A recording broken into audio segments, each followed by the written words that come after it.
Assalamualaikum warahmatullahi wabarakatuh. Halo anak-anakku semuanya, bertemu lagi dengan saya, guru biologi kalian, yang kali ini berkesempatan untuk menjelaskan tentang katabolisme part 2, katabolisme bagian kedua.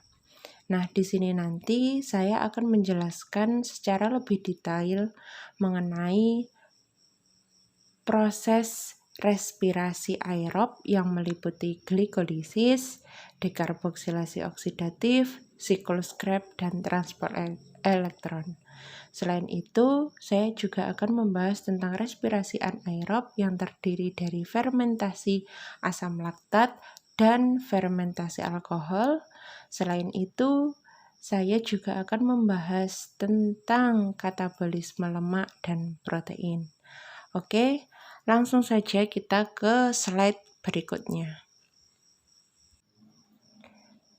Seperti yang kita tahu, respirasi aerob itu terjadi melalui 4 tahapan. Ada glikolisis, dekarboksilasi oksidatif, siklus Krebs, dan sistem transport elektron. Oke, kita masuk ke tahap glikolisis yang merupakan tahap pertama dari proses respirasi aerob. Nah, glikolisis itu apa? Glikolisis adalah proses pemecahan glukosa menjadi 2 asam pirufat. Perhatikan bagian berikut. Paling atas ini merupakan glukosa. Glukosa ini nanti akan menghasilkan 2 asam pirufat. Nah, di sini 1, 2 asam pirufat. Nah, proses glikolisis terjadi di sitoplasma. Selain menghasilkan 2 asam pirufat, proses glikolisis juga menghasilkan 2 ATP dan 2 NADH. Nah, dari mana NADH itu berasal? NADH-nya berasal dari proses perubahan gliseraldehid 3-fosfat menjadi 1,3 asam difosfogliserat. Di sini ada koenzim NAD yang menerima H+ menjadi NADH. Nah, begitu juga dengan sisi kiri ini. Sisi kiri ini juga terjadi perubahan gliseraldehid 3-fosfat menjadi 1,3 asam difosfogliserat. Di sini juga menghasilkan NADH. Jadi, pada proses glikolisis menghasilkan 1, 2 NADH. Nah, ATP-nya dari mana? ATP-nya dari proses perubahan 1,3 asam difosfogliserat menjadi 3 asam fosfogliserat. Di sini ADP berikatan dengan P menghasilkan ATP yang merupakan energi bagi sel. ATP kepanjangan dari adenosin trifosfat. Nah, kita hitung ada berapa ATP di sini? Ada 1, 2, 3, 4. Yang paling bawah ya, Nak. Mohon maaf karena kursornya tidak mau ke bawah ya. Ada 1, 2, 3, 4. Nah, pada proses ini dihasilkan 4 ATP 1, 2, 3, 4. Nah, kita ingat-ingat lagi. Hasil dari glikolisis adalah 2 asam pirufat, 2 NADH, dan 2 ATP. Loh, kok hanya ada 2 ATP yang dihasilkan? Padahal pada proses terlihat kalau 4 ATP yang dihasilkan. 2 ATP lain kemana? 2 ATP lain digunakan pada proses awal. Di sini terjadi perubahan glukosa menjadi glukosa 6-fosfat. Nah, pada proses perubahan ini memerlukan 1 ATP. ATP melepaskan fosfatnya menjadi ADP. 1 ATP lagi digunakan pada saat fruktosa 6-fosfat diubah menjadi fruktosa 6-difosfat. ya. Nah, jadi 4 ATP yang dihasilkan pada proses yang ada di bawah, 2 ATP lain digunakan pada proses di awal. Jadi, total bersih ATP yang dihasilkan pada proses glikolisis hanya ada 2 ATP saja. Nah, kita masuk ke tahap dekarboksilasi oksidatif. Dekarboksilasi oksidatif selanjutnya akan saya singkat menjadi DO. Asam pirufat hasil dari glikolisis akan dibawa ke matriks mitokondria yang merupakan tempat DO. Nah, asam pirufat ini nanti akan diubah menjadi asetil-CoA. Pada prosesnya, pada perubahan asam pirufat menjadi asetil-CoA, terdapat koenzim NAD yang menerima H+ berubah menjadi NADH. Nah, pada proses ini juga terjadi penambahan CoA dan pelepasan karbon C menjadi CO2. Karena karbon C-nya terlepas, maka asetil-CoA ini hanya memiliki 2 atom C, kemudian berikatan dengan CoA. Makanya hasil dekarboksilasi oksidatif adalah 2 asetil-CoA. Dan selain itu ada 2 NADH dan CO2. Nah, kita masuk ke siklus Krebs. Siklus Krebs terjadi di mitokondria, sama seperti proses DO. Nah, asetil-CoA hasil dari DO akan masuk ke siklus Krebs. Asetil-CoA ini akan berikatan dengan oksaloasetat membentuk senyawa sitrat. Asetil-CoA merupakan senyawa dengan atom C sebanyak 2, oksaloasetat merupakan senyawa dengan atom C sebanyak 4. Jadi atom C sebanyak 4 ditambah dengan atom C sebanyak 2 menghasilkan atom C sebanyak 6. Senyawanya disebut senyawa sitrat. Karena senyawa yang pertama kali terbentuk adalah sitrat, maka siklus Krebs ini juga disebut dengan daur asam sitrat. Nah, sitrat ini nanti akan berubah menjadi isositrat dengan penambahan H2O atau air. Isositrat yang memiliki atom C sebanyak 6 melepaskan karbonnya menjadi CO2 dan berubah menjadi alfa ketoglutarat. Di sini juga ada koenzim NAD yang menerima H+ dari proses perubahan ini menjadi NADH. NAD+ berikatan dengan H menghasilkan NADH. Pada proses alfa ketoglutarat yang berubah menjadi suksinil-CoA ini juga terjadi pelepasan H+ yang diterima oleh NAD+ berubah menjadi NADH. Alfa ketoglutarat yang memiliki atom C sebanyak 5 juga melepaskan karbonnya menjadi CO2 dan di sini juga terjadi penambahan CoASH. Makanya di sini ada terbentuk suksinil-CoA. Nah, suksinil-CoA melepaskan CO2-nya kembali. CoA-nya kemudian berubah menjadi suksinat. Nah, di sini ada penggunaan GDP berubah menjadi GTP. GTP ini nanti akan dikonversi menjadi ADP kemudian menghasilkan ATP. Nah, suksinat akan berubah menjadi fumarat disertai dengan adanya koenzim FAD yang menerima H+ berubah menjadi FADH2. Fumarat akan berubah menjadi malat yang malat ini nanti akan berubah lagi menjadi oksaloasetat. Malat berubah menjadi oksaloasetat disertai dengan koenzim NAD+ yang menerima H+ menjadi NADH. Ya. Nah, siklus ini terjadi untuk satu asetil-CoA. Perlu kita ingat, asetil-CoA yang dihasilkan pada proses DO adalah 2. Jadi siklus ini terjadi sebanyak 2 kali.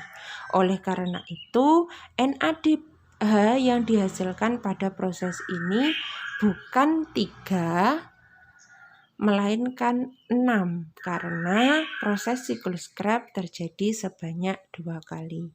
Hasil siklus Krebs secara keseluruhan adalah 6 NADH, 4 CO2, 2 ATP, dan 2 FADH2.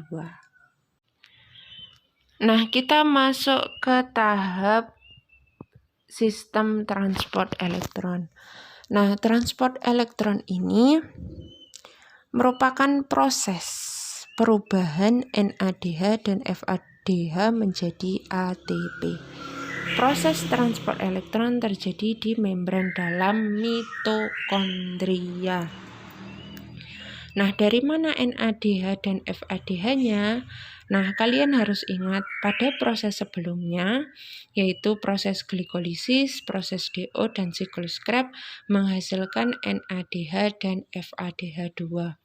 Nah, NADH dan FADH2-nya ini dibawa ke membran dalam mitokondria yang selanjutnya akan diproses pada sistem transport elektron. Nah, pada proses ini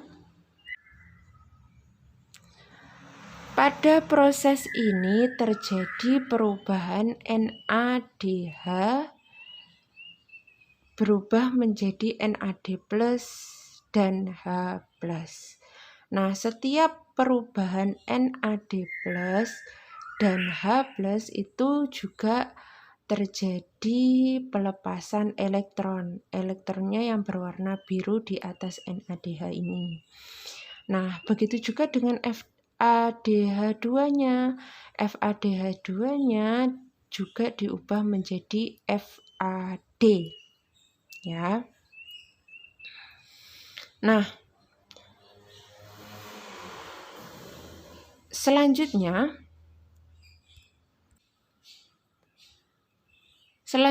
H+ ini nanti akan tereksitasi dari matriks mitokondria menuju ke ruang antar membran. Ya, ini kan banyak H+.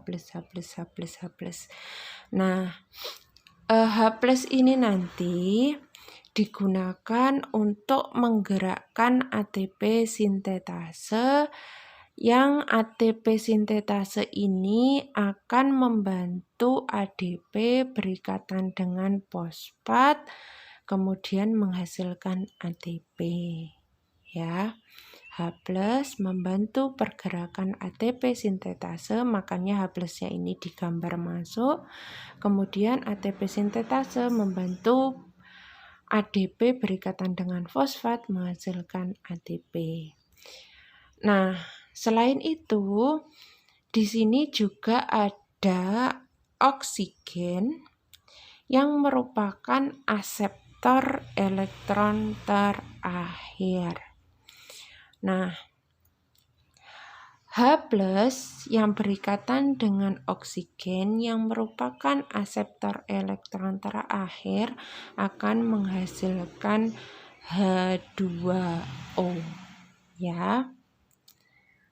Nah, pada proses transport elektron, 1 NADH akan menghasilkan 3 ATP, sedangkan 1 FADH2 akan menghasilkan 2 ATP. Nah, kalau dijumlah, secara keseluruhan NADH dan FADH yang dibawa dari proses sebelumnya ke proses transport elektron akan menghasilkan 34 ATP ya. Silahkan dihitung sendiri. NADH diglikolisis yang dibawa ke transport elektron berapa, terus NADH di DO tadi berapa, siklus Krebs NADH dan FADH-nya berapa, nanti silahkan dihitung sendiri ya.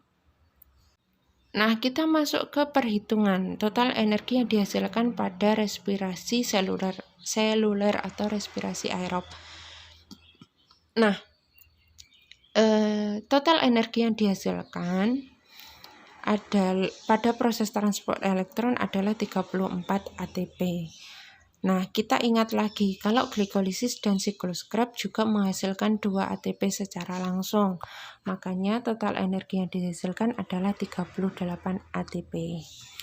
Nah, jangan bingung ya, karena total energi yang dihasilkan pada respirasi aerob itu ada 38 ATP dan ada yang 36 ATP. Nah, respirasi seluler yang menghasilkan 38 ATP itu adalah respirasi seluler yang terjadi pada organisme prokariot. Sedangkan pada organisme eukariot itu menghasilkan 36 ATP. Kenapa demikian? Karena proses glikolisis terjadi di sitoplasma. Ingat, proses glikolisis juga menghasilkan NADH. NADH hasil glikolisis yang ada di sitoplasma dibawa ke membran dalam mitokondria yang merupakan tempat transport elektron. Nah, proses membawanya NADH dari sitoplasma ke membran dalam itu memerlukan 2 ATP. Jadi, hasil seharusnya kan 38 karena 2 ATP digunakan untuk pemindahan NADH dari sitoplasma ke membran dalam mitokondria, maka 38 ini dikurangi 2 ATP menghasilkan 36 ATP. Ya, 36 ATP merupakan hasil respirasi seluler untuk organisme eukariot. Kita selanjutnya akan masuk ke fermentasi. Fermentasi merupakan contoh dari respirasi anaerob. Perlu kita ingat kalau respirasi anaerob itu contohnya ada fermentasi alkohol dan fermentasi asam laktat. Nah, fermentasi alkohol itu terjadi pada jamur ragi atau yeast ya. Nah, reaksinya seperti ini. C6H12O6 ketika mengalami proses fermentasi akan menghasilkan 2CO2, 2C2H5OH yang merupakan etanol dan energi sebanyak 2 ATP. Jika dibandingkan dengan respirasi aerob, pada proses fermentasi ini hanya menghasilkan sedikit ATP ya. Nah, pada proses fermentasi alkohol itu juga terjadi proses glikolisis, sama seperti tahap pertama pada proses respirasi aerob. Di sini C6H12O6 yang merupakan glukosa akan diubah menjadi 2 asam pirufat. Nah, asam pirufat ini akan diubah menjadi 2 asetildehid dengan penambahan H2O dan pelepasan atom C. Makanya asetildehid ini hanya memiliki 2 atom C. Kita lihat di sini atom C-nya ada 6, 1, 2, 3, 4, 5, 6. mengalami proses glikolisis menghasilkan asam pirufat yang memiliki 3 atom C, 1, 2, 3, kemudian diubah menjadi asetildehid yang melepaskan karbon C-nya, kemudian hanya memiliki 2 atom C saja. Kemudian asetildehid ini menerima elektron dan hidrogen dari NADH, hasil dari sini berubah menjadi etanol. Kurang lebih prosesnya seperti itu. Nah, kita lanjut ke fermentasi asam laktat. Biasanya fermentasi ini dilakukan oleh sel-sel otot, ya. Prosesnya masih sama. Di sini ada peristiwa glikolisis, ada peristiwa perubahan glukosa menjadi 2 asam pirufat. Glukosa yang memiliki atom C sebanyak 6 diubah menjadi 2 asam pirufat. 2 asam pirufat ini akan memperoleh elektron dan hidrogen dari NADH berubah menjadi asam laktat, ya. Reaksinya seperti ini, C6H12O6 berubah menjadi 2C3H6O3 plus 2 ATP. Nah, sel otot yang mempunyai asam laktat terlalu banyak, maka biasanya akan nyeri, pegel-pegel, linu. Nah, biasanya setelah olahraga lari tanpa pemanasan yang cukup, tanpa pendinginan yang cukup, maka kalian pasti akan jarem setelahnya. Nah, jarem ini tandanya berarti terjadi penumpukan asam laktat. Selain itu, produk makanan juga ada yang merupakan hasil fermentasi asam laktat. Produknya salah satunya adalah yogurt, ya. Oke. Kita masuk ke materi paling akhir, semoga kalian bisa memahaminya dengan baik, yaitu katabolisme lemak dan protein. Nah, kita masuk ke lemak dulu. Lemak dibantu oleh enzim lipase yang ada di sistem pencernaan akan diubah menjadi gliserol dan asam lemak. Nah, asam lemak ini nanti akan diubah menjadi asetil-CoA, kemudian memasuki proses siklus Krebs. Sedangkan gliserol akan diubah menjadi fosfoglyceraldehid atau PGAL. Kemudian memasuki proses ini, perubahan di sini, kemudian masuk ke proses glikolisis, ya. Ini kan glikolisis. Nah, gliserol diubah ke gliseraldehid, memasuki proses glikolisis dan akhirnya berubah menjadi asetil-CoA, masuk ke siklus Krebs dan nanti ke rantai transport elektron. Nah, sedangkan protein ini dibantu oleh enzim protease dan peptidase menjadi asam amino. Nah, selanjutnya asam amino ini akan mengalami reaksi deaminasi yang menghasilkan gugus keto dan gugus amin atau NH3. Nah, pada mamalia dan hewan lainnya, NH3 ini diubah menjadi urea dan dibuang melalui urin. Sedangkan asam ketonya ini akan masuk ke proses glikolisis maupun ke proses siklus Krebs. Ya, begini. Jadi, katabolisme lemak maupun protein berhubungan dengan proses katabolisme karbohidrat. Katabolisme karbohidrat tadi contohnya adalah respirasi aerob yang memiliki 4 tahapan. Ada glikolisis, dekarboksilasi oksidatif, siklus Krebs, dan transport elektron. Katabolisme keempat komponen ini berkaitan. Oke. Saya rasa cukup, ini videonya sudah sangat panjang.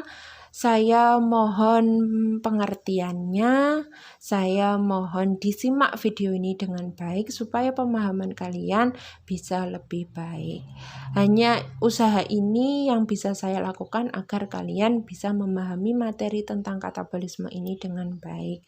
Tetap semangat belajar, sampai ketemu lagi di video selanjutnya. Saya akhiri, wassalamualaikum warahmatullahi wabarakatuh.